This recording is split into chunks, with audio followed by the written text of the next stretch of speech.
I gotta what? I gotta walk 3 miles an hour as I record this whole review? Man, what kind of. Oh shit, I was supposed to keep moving. I don't think that's quite fair. Damn it. Okay, what if I just decide to go completely off track? Okay, to hell with it. I don't have the qualifications to do the review that way, so let's just get right into the review.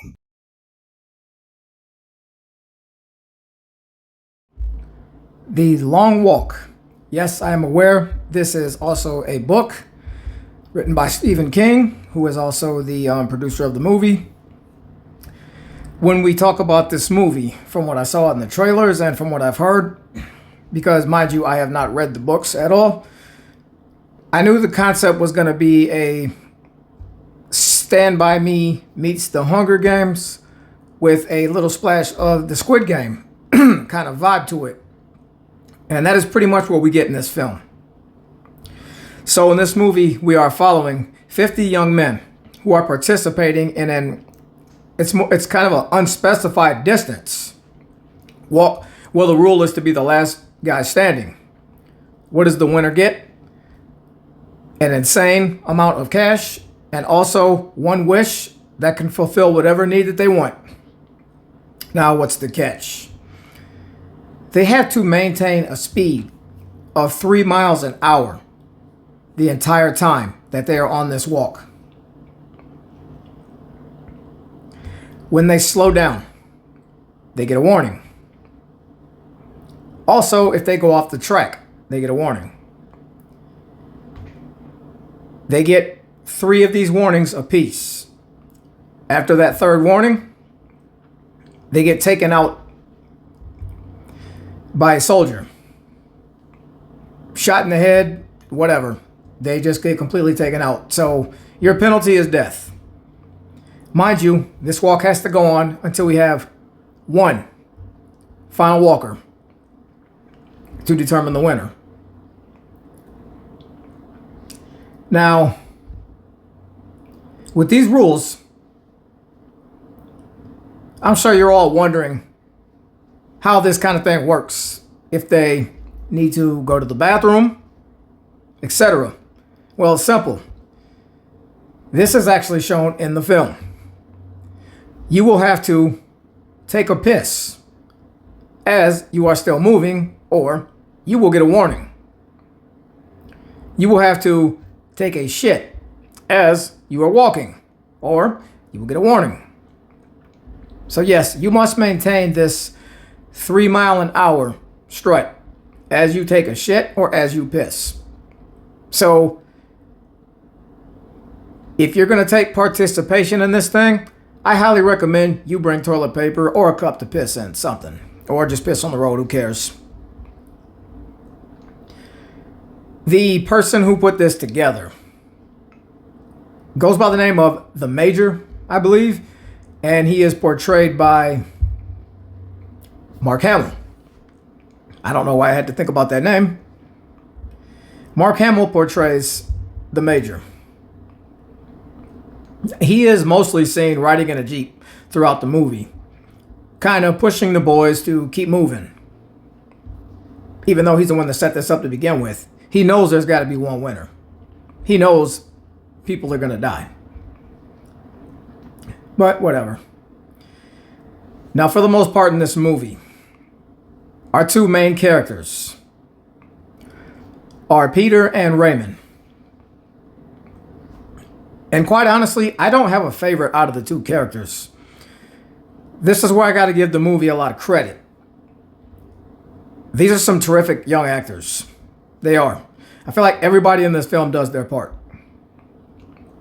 And for the most part, everybody is also a likable character. You do have to have 1 or 2 douchebags out of the group, and we definitely get that here. But for the most part, I was following most of these young men and seeing them as actual, likable characters. You know, when they're on this walk, they also have to, well, they don't really have to, but they all bond this, they kind of put together this friendship because they already know what the outcome's going to be.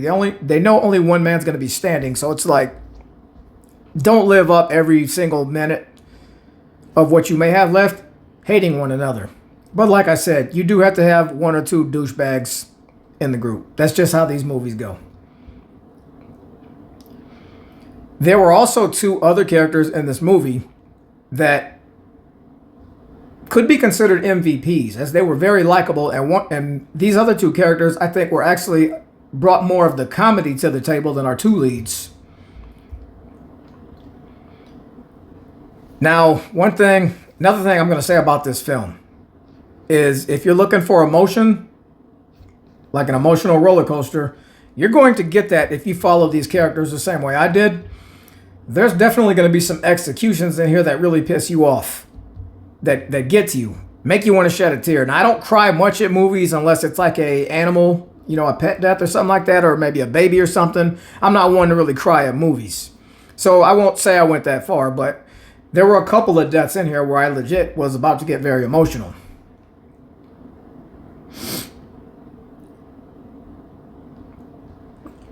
And I'm going to go ahead and say the names of these other two characters. Hank and Arthur. These are two guys that I just found them very entertaining throughout the movie. I almost think they could have been our two leads. That's how much I enjoyed these two characters. I don't want to get too much into like the story of why some of these guys are doing this. I mean, yeah, you got the whole money solves everything kind of thing like that, but some of this goes a little deeper. I don't recall any other characters aside from Hank and Arthur really making me laugh.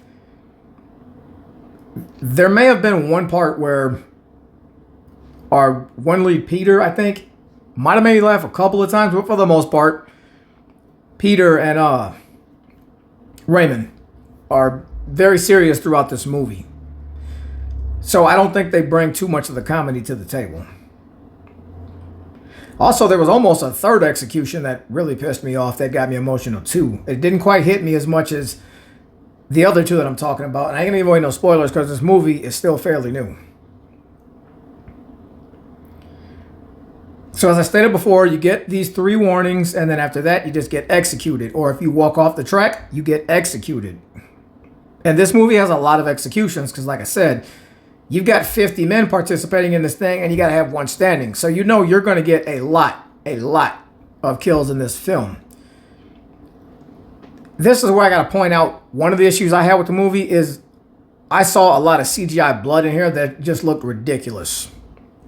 I mean, yeah, some of these are pulled off well, but if you pay close attention, there's definitely some CGI blood in here that I could have just done without. In my opinion, it just did not look good.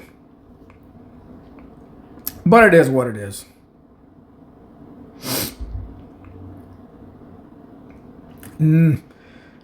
So I guess I should just kind of jump into the whole Rotten Tomatoes and, all the other critics. They're saying this is the best movie of 2025 so far. So I'm going to go right into this here. Do I agree with that? Absolutely not. Absolutely not. Do I hate this film? No. I actually enjoy it. But I don't think it's anywhere near the best film of 2025. I personally think the movie Weapons is a way better movie. The problem I had with this film is this does feel like a long walk because these guys are walking the entire time and it almost feels like you're on this walk with them. But there were several points in this movie where it's like my enjoyment dropped out and then it would pick back up. It would drop out and it would pick back up. And most of the time when it picked back up, it was because someone was getting executed. And that's kind of when like the emotion or like the aggression from the other characters, it came back in and it kind of pulled me back into the movie. But, as 10, 15, 20 minutes would progress again, I would drop out of the movie again and then pick back up after somebody else was taken out. I wanted to be like along for this walk the entire time, especially with everything the critics were saying. I figured this was going to be a almost 2-hour walk that I was going to enjoy and never get bored. But I have to admit, I got bored a couple of times. Nowhere near as much as some movies. This is still a very entertaining movie, but if you're like me, sometimes you go in and you just expect too much. And I think this might be the case with this film. Just like I said too, the CGI blood, but I could just be nitpicking. But the ending. Now, when I first saw this movie, I actually saw this at an early showing on Thursday. And the movie, like, technically came out on a Friday. I left the theater like, that's it. That ending sucked. That's how I left the theater. Now that the movie's been out for a couple of days, I've been doing some thinking. And it would almost take a spoiler for me to explain why. I've kind of come to terms with the ending and can appreciate it for what it was. I still don't know if it's a perfect ending, in my opinion. I mean, this isn't even a perfect film overall. But I have come to terms with it, and I have given it a little bit more of a pass. Where my final score comes into play with this film is a lot of the times when I review movies, I also go by whether it has any replay value to it, like whether you can watch it a couple times and still enjoy it. That's where my rating is going to fall on this film. I don't see any reason to watch this movie more than one time. I really don't see the point in taking that long walk more than once. I will not be watching this film a second time. Not because I didn't enjoy it, but because I don't really see how I could get any more enjoyment out of it from the first time. You only need to take this walk once.